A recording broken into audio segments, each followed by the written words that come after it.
Unpopular decisions या popular decisions की बात कर रहे थे, और जब तहरीक इंसाफ की हुकूमत थी तो उस वक्त बहुत सारे ऐसे लोगों को अहम ओहदों पे लगाया गया जो खातिर खा परफॉर्म नहीं कर पाए, और बहुत ज़्यादा लोगों की तरफ से रेजिस्टेंस भी फेस करनी पड़ी मानी पीटीआई को इस हवाले से, चाहे वो उस्मान बुज़दार साहब हो और सीएम पंजाब का ओहदा होना, और बहुत इंपॉर्टेंट रोल होना चाहिए था उनका, लेकिन अनफॉर्चुनेटली वो नहीं हुआ।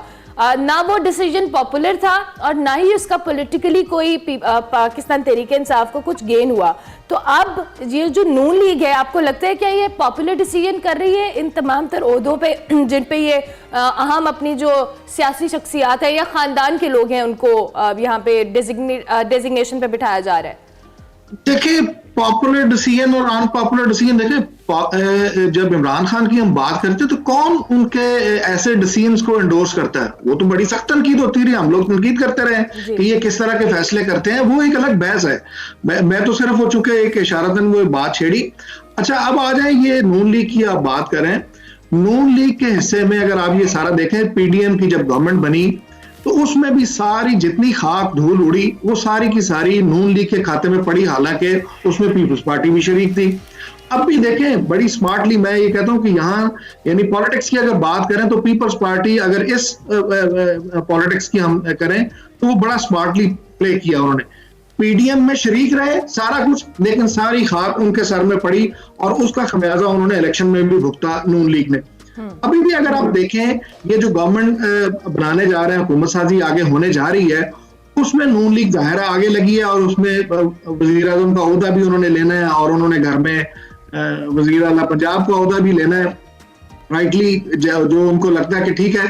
अच्छा, बज़ाहिर पीपल्स पार्टी कह रही है कि जी हम इनके साथ वजारतों में शरीक नहीं होंगे, लेकिन उधर सदर का ओहदा भी मांग रहे हैं, कौमी असम्बली के जो है स्पीकरशिप भी मांगी जा रही है, सेक्रेटरी भी मांगी जा रही है।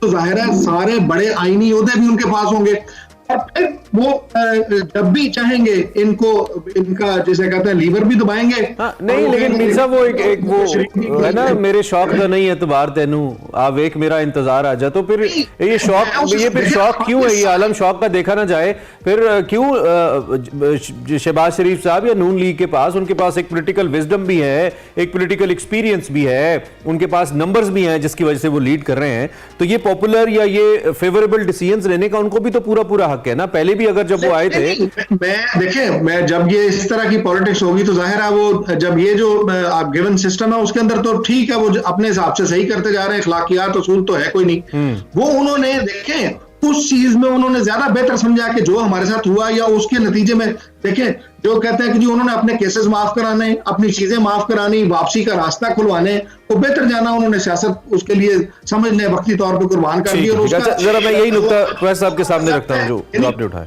जी जो प्रोफेसर अपना हिस्सा ये सवाल नून लीग से मुताल्लिक है। एक तो ये कि जब उनको नजर आ रहा है, जब मुझे और आपको नजर आ रहा है, तो उनको डेफिनेटली नजर आ रहा है कि कितने बड़े चैलेंजेस हैं, कितने 25 बिलियन कैसे होंगे, जिसमें कितने बच सकते हैं, कितने रोल ओवर हो सकते हैं और कितने पैसे अपने देने हैं, ऑल दैट। उसके बावजूद they are going for this bigger challenge. इसको क्या मैं वही शौक की जो टर्म मैंने इस्तेमाल की है वो कहूँ, कोई और मजबूरी कहूँ? अगर उनको नजर आ रहा है तो फिर वो क्यों जा रहे हैं इसके लिए? आई मीन फिर हम क्या हमारे लिए सॉफ्ट कॉर्नर होना चाहिए नून लीग के लिए हमारे दिल में? इमरान साहब जरा मैं ये प्रोफेसर साहब से नुकता पूछ लूं, मैं आपकी तरफ आता हूं। देखिए, तमाम सियासी जमातों के लिए सॉफ्ट कॉर्नर होना चाहिए जितनी भी पाकिस्तान में, क्योंकि मुल्क ये सियासत, पहले हम कहेंगे सियासत करना किसका हक है? सियासी जमातों का हक है। दूसरी बात यह कि मुल्क कैसे आगे जाएगा, सियासी जमातों के जरिए आगे जाएगा, सियासत के जरिए जाएगा, पार्लियामेंट के जरिए जाएगा। पाकिस्तान को बेपनाह मसाइल दरपेश है, उस पे सियासी जमातों को वाज़े प्रोग्राम के साथ आगना चाहिए। सियासत करना उनका जमहूरी हक है।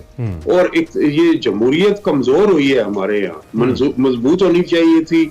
जनरल मुशर्रफ साहब की रुखसती के बाद वो, उसमें हम तमाम सियासी जमातों का कसूर है, और जो तब्दीली वाली है और जो गैर तब्दीली वाली है, सब ने मिलजुल के जमहूरियत को कमजोर की।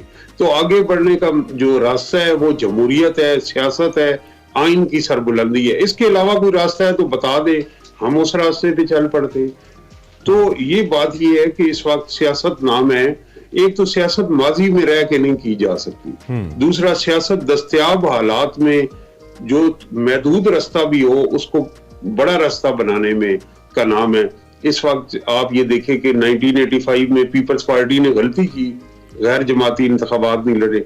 अब जो तहरीक इंसाफ है उसे अंदाजा है तमाम तर नामसाइद हालात के बावजूद उन्होंने बेहतरीन वोट लिए, उनके लोग हल्फ उठाने के लिए बेताब है। वो एक गैर मारूफ सियासी जमात से क्यों अलायंस कर रहे हैं ताकि उनकी मखसूस नशिस्तें बच जाए। तो ये रास्ता यही है। इस रास्ते के अंदर कंप्रोमाइजेस भी हैं। दूसरा जो आप कहते हैं कि कल तक वो ये थे, तो इमरान खान साहब आए थे, वो तो MQM के खिलाफ दहशतगर्द जमात कराने के लिए लंदन जा रहे हैं। अच्छा, ये जो मजलिस वहदतुल मुस्लिमीन की आपने मिसाल दी है, इमरान खान साहब की काबीना बनी, तो उसमें पंजाब के डाकू भी थे, उसमें MQM भी थी। तो ये सियासत एक, जब आप जलसे में खड़े होते हैं आप अवामी वो जज्बात बढ़। मैं कल मजलिस वहदतुल मुस्लिमीन की लीडरशिप को प्रोफेसर साहब सुन रहा था, जो कि वो कहते हैं ना रावी सब कुछ खैर अलाप रहा था उनकी तरफ से, जो उनकी नासिर साहब हैं, अलामा साहब। लेकिन दूसरी जानिब मुझे याद है जब हज़ारा कम्युनिटी अपनी लाशें रख के बैठी थी और वो कह रहे थे उस वक्त के वजीर आजम से, it's not about any Khan और शरीफ और जरदारी, उस वक्त के वजीर आजम से कह रहे थे कि आप आए हमारे पास। तो हज़ारा कम्युनिटी को तो MWM रिप्रेजेंट करती है, उनकी नुमाइंदा जमात है, तो ये वजीर आजम नहीं गए थे। उन्होंने कहा था मुझे ब्लैकमेल करें, लाशों पे ब्लैकमेल कर रहे हैं। तो अब ये MWM ने जो इत्तेहाद किया है, क्या इसके जो फॉलोअर्स हैं जो कि हैं तो वो किस नज़र से देखेंगे इसको? मेरी राय में देखें, वो उस वक्त के वजीर आजम का एक बैड टेस्ट में बयान था कि ब्लैकमेल। लेकिन दूसरी बात यह कि पाकिस्तान का वोटर बड़ा मैच्योर है। अगर आप इस रिजल्ट को देखें या माजी के देखें, हमेशा फिरका वाराना और इवन मजहबी जमातों को वोटर्स की जानिब से वो पजीराई नहीं मिली। अब आप देख लें इस इलेक्शन का रिजल्ट कि JUI हार गई, उसकी लीडरशिप हार गई, सिराजुल हक साहब हार गए, जो कि एक फिरका वाराना जमात भी नहीं, जमात इस्लामी अच्छी जमात है। इसके अलावा दूसरी ऐसी तंजीमें तमाम हार गई। तो पाकिस्तानी वोटर मैच्योर है। और जिस आप इशारा कर रहे हैं, हमारे यहाँ अहले तशी एक बहुत बड़ी तादाद में वो पाकिस्तान के कौमी इश्यूज पे वोट करते हैं, वो इस पे वोट नहीं करते कि हमारा मसले क्या है कैंडिडेट का। इस वक्त उनकी एक बहुत बड़ी अक्सरियत ने इमरान खान को वोट दिया, माजी में वो पीपल्स पार्टी को वोट देते रहे, नून लीग को देते रहे, क़याम पाकिस्तान के वक्त उन्होंने मुस्लिम लीग को वोट दिए। तो ये पॉजिटिव चीज है। वैसे ऑन द अदर हैंड हम ये कह सकते हैं, मैं इस पे कन्वेंशनल लाइनर कहना जी प्लीज, कि काश कोई लेफ्ट की जमात पार्लियामेंट में होती तो इमरान खान साहब उसके साथ अलायंस करते। ये जो फिरका वाराना और मजहबी जमातें हैं, इनमें मुझे ये डर होता है, मेरा ये बड़ा खतरनाक मैं ये कहने लगा हूँ, इनका कंट्रोल कहीं और होता है। ठीक है, चाहे वो आपने कहा ना कि वाइप आउट हुई, काफी हद तक मजहबी जमातें, कंट्रोल की वजह से इमरान खान साहब को मुश्किलात का सामना हो सकता है, करना पड़ सकता है। कन्वेंशनल जो पार्टियां हैं उनको वाइप आउट किया। दूसरी जानिब मैं देख रहा था इवन हमारे अटक के NA-50 के अंदर क्रेन के और लब्बैक के 35,000 वोट्स थे जो उस वक्त नजर आ रहे थे मुझे। तो I mean it's a great number. दूसरी जानिब वोट्स उधर हैं भी अभी। इमरान साहब, लास्ट मेरे पास को 1.5 मिनट का टाइम है। एक तो आप इस गुफ्तगू को समअप कीजिएगा, दूसरा आप मुख्तसर सा सवाल ये कि अब इस सूरत हाल को किस जानिब जाता देखते हैं? सेटल होगी है सियासी सूरत हाल या कोई और सरप्राइजेस एक्सपेक्ट करें हम? नहीं, सरप्राइजेस देखिए, चीजें तो होनी है, सेटल डाउन होनी है, लेकिन मुझे नहीं लगता कि ये जैसे कहते हैं जो हम सुकून चैन ढूंढ रहे थे ना, इलेक्शन आएंगे उसके बाद ये सारा इसी तरह से रहेगा, इसी तरह से जैसे कहते हैं चक चक चक चक वो रहेगी है। और आगे भी चीजें, जैसे मैंने पहले भी कहा कि जब उन्होंने अली मीन गंडापुर को वहां के लिए नामजद किया है, तो वो इस चीज को बता रही है, उनके इरादे बता रहे हैं कि वो चीजें जाहिर है उस चीज को वो पीछे हटने को तैयार नहीं, अपनी पोजीशन छोड़ने को तैयार नहीं है। ये बात, ये जो मलिक साहब कह रहे थे ना बात, मैं इस चीज से बिल्कुल 100%, मैं तो वैसे ही इस चीज में नरमी से बात करने का कायल हूँ। और सियासत में ये बिल्कुल सही है कि अपॉर्चुनिटीज होती हैं, रास्ते निकालने का कायल हूँ।